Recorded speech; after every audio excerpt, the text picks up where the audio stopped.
Evening all, welcome to the squelchy mess that is Gleba. We are currently on the planet Gleba and things are going wrong. We have a slight infestation. The game changed. We now have actual spore coverage. Apparently it wasn't rolling properly. So you can see we have a big problem because we're being assailed from every turn really. So come to Gleba, a bit of a holiday, and we're installing something to deal with the sort of weird pentapod crazy things. Can you guess what it is? That's right, it's railguns. No, I'm joking. It's artillery. So we've basically built this thing here. So we've got a little bit of a contraption ready to build artillery, as I would like to call it. Fun story, I went to a place in London called Artillery House one day, long time ago when I was still, able to work in the city without legal ramifications. And I went there under the guise of basically a property person talking to someone in a pharmaceutical business. And I could not believe the story of Artillery House. It was basically, well, you can Google it, but it's really interesting because it just shows you the old empire when they came up with stuff like, hey, cannons, that's a great idea. Let's just build a part of the city to do with it. So that's where Arsenal and the Woolwich, Arsenal comes from. And obviously Arsenal became a football club. We've spoken about that before. But it was interesting because artillery is one of those kind of things that in warfare, unfortunately, still quite effective. In Ukraine, it's still incredibly effective. So, Great War, 100 years later, still being used incredibly effectively. So we're going to give it a go. In the space future in time, we're going to try some artillery and see how it goes, basically. So I don't know if artillery is actually the right way to go. So I've just put one turret in and we're just going to, this is, again, I've not done any artillery this run. This is a complete discovery for me. So obviously nothing's in range. Let's have a quick look at the rangée. Where do we go? Okay, so, actually it's got a fair bit of range. Will this fire? Do you think this will fire? Look at that. Don't know if you can see that. Oh, man. A little bit more research is needed, but I quite like that. So we're just going to go and replicate this. So we only have 10 of these turrets. So allow me to share my design principles with you. So basically, putting them at the extremities of the base felt like a good idea. So 1, 2, 3, 4, and maybe 5, 6. What do you reckon? That would work, wouldn't it? So let's go do that. So I'm just going to hightail it down to the bottom now.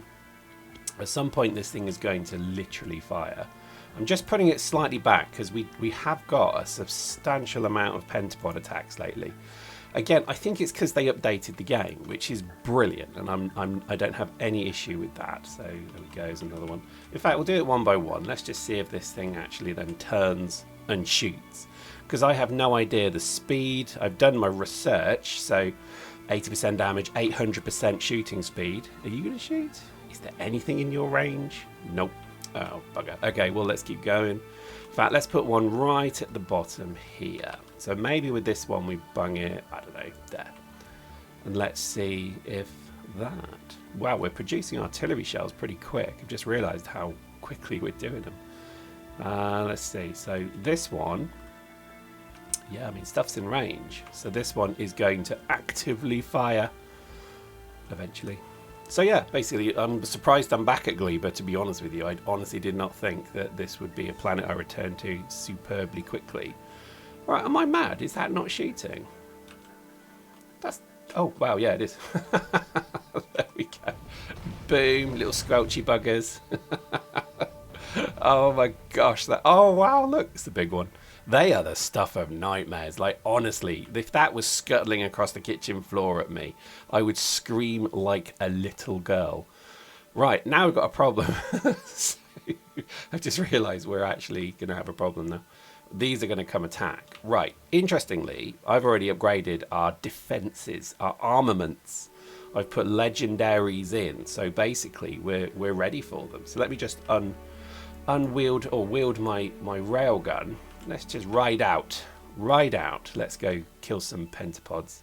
Yeah, so we did a hard cut there. We split back basically to the Spidertron because Yeah, the Pentapods are kind of a problem. So we're having to basically do a mixture here. So you will see now one of the greatest battles I have ever had in Factorio.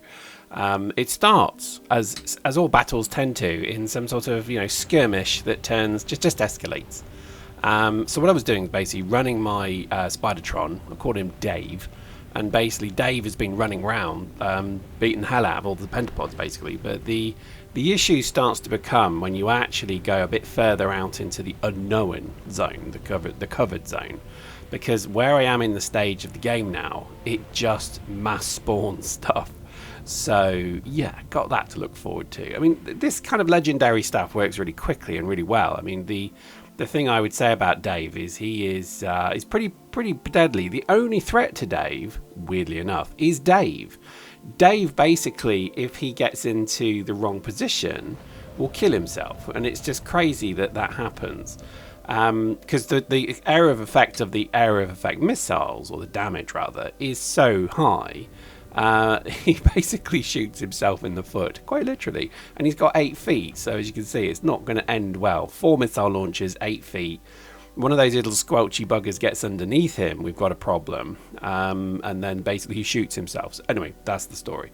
So as we worked around to this side of the map, what I noticed was that, again, the bases were very small. There was not particularly an issue, but hold fire, because chaos is about to begin. As we go further south, this whole area here feels like it's just gone insane.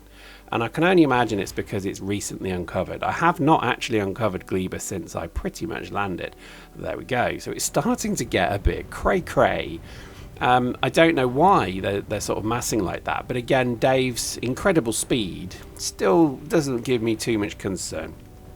This is where, in a weird way, it sort of kind of comes back to modern warfare in a way, because you start to get to a point where I can't get to the eggs to get a good shot on them, so we actually start to call in artillery, which is, again, it's a lovely thing that I have that. And ridiculously, again, Dave's his own worst threat, because if he lands too many missiles on him, he will basically blow up. I can't believe it's like that. I have put legendary shields on him. Again, look at that. Look at that little nest of nightmares that is just splurging forward. If you've ever lifted like a gas meter cover, and what lays underneath is this seventh, the civilization of the spiders. I mean, look, there you go. How are you meant to fight that? That is absolutely ridiculous. So I know that Dave is pretty strong, but they would stomp him to pieces. This is the problem. And it does take quite a few hits to actually bring the big ones down. So as you can see, at this point, it's a bit of a challenge now. So we're starting to try and think to ourselves, right, we probably have to start using artillery now, because they keep spawning. That's the irony of this whole thing. And it takes me a while. Look, they're already back. It takes me a while to actually defeat one of the big ones. So therefore, this is a problem. I mean, look at that. It's just incredible. Absolutely incredible. So we managed to get a few area of effect hits on the egg sacs there. So that kind of helped. But did you know it was like this? This completely blew my mind. I did not. It's just carnage. It's chaos. I didn't know that the Gleba had this much level of nightmare, and I love this. I love that it has this. Every single new tile that was exposed, as you can see, I'm retreating here because this is getting ridiculous. So now we just pepper them with a bit of artillery. Now the problem with artillery on Gleba here is the large pentapods also look like bases, and they're still wandering around. So actually, it's not the cleverest thing to do is to fire artillery here. You're better off doing like target painting and getting close. So amazingly, we have to actually bring the spider back and rearm him. I mean, it blows my mind that that's the thing. I did think about kind of sallying forth, but the problem with that is the railgun. If I just miss one shot with the railgun, I lose the spider. So I don't think it's a good idea to do that. Railguns are fantastic, but I still think Dave with his multiple launchers is probably still the better option.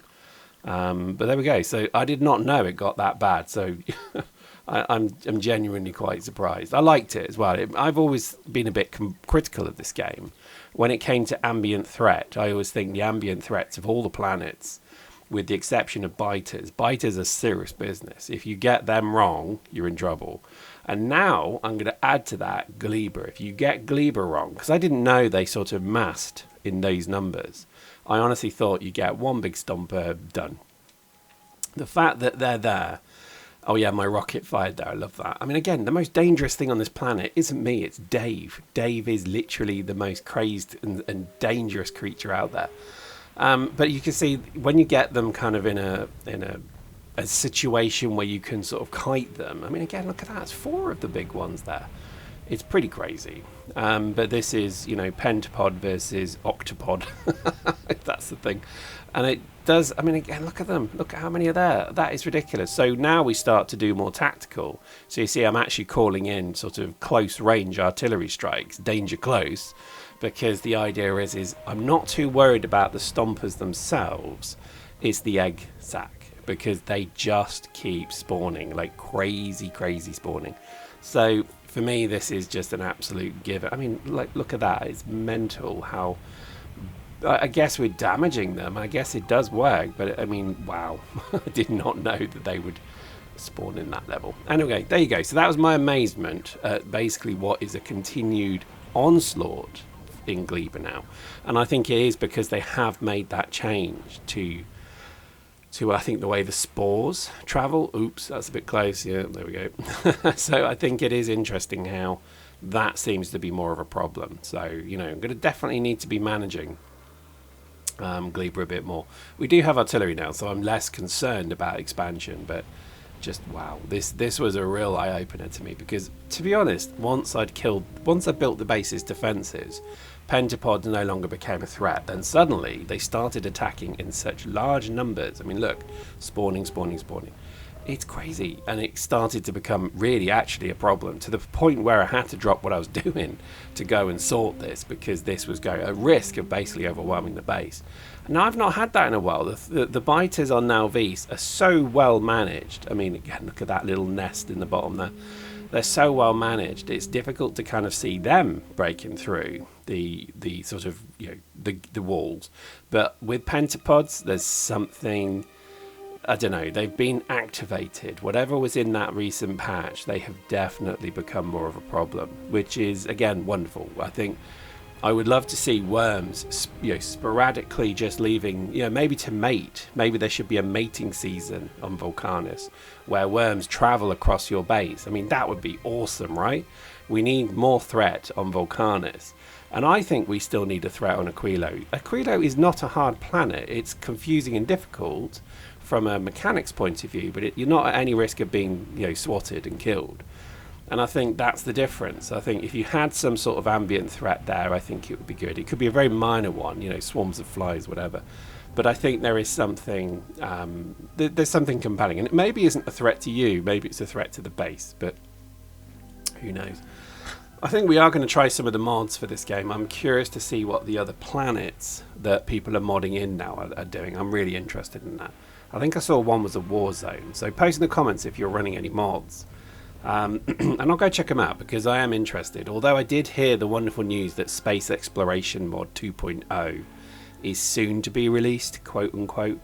If that's true, I am going to be lost in that for probably another 6 months. Last time I played Space Exploration, 6 months of play, and it must have been just 1,000 hours, I want to say, in that mod, which is ridiculous. I don't even know that's possible. I don't know how I did that and kept a full-time job. I really don't know. But I think it's going to be interesting to see how the new version of Factorio Space Age kind of interacts then with, I think, is what is a very similar mod. I mean, an awful lot in Factorio Space Age is very similar to space exploration. It really came from there, but I'm interested to see what they've done, because I would love to see ships and platforms being used more. Orbital bases, orbital elevators, you know, all of that is a big yes for me. But there we go. I hope you enjoyed that. A little bit of a war. This is going to be something we'll have to keep an eye on, but as you can see, pretty crazy times. Hope you enjoyed that. See you next time.